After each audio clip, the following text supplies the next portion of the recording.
Hello guys, देखिए आज विश्वकर्मा पूजा है। तो हम लोग का जो दुकान है सज गया है। आप लोग भी आइए प्रसाद खाने। देखिए सब सामान निकल गया है।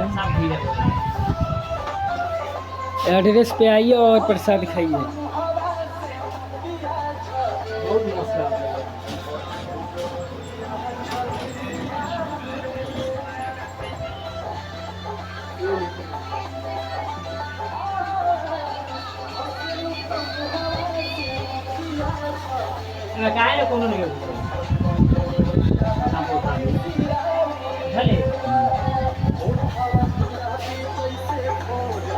अभी पूजा नहीं हुआ है, अभी पंडित जी आ रहे हैं तो पूजा होगा। अरे सब कोई आज अनवत भी है, तो ये सब अनवत भूखे हैं। सब कोई अनवत है। सबसे बड़ा पुजेरी वहाँ पे है। रवि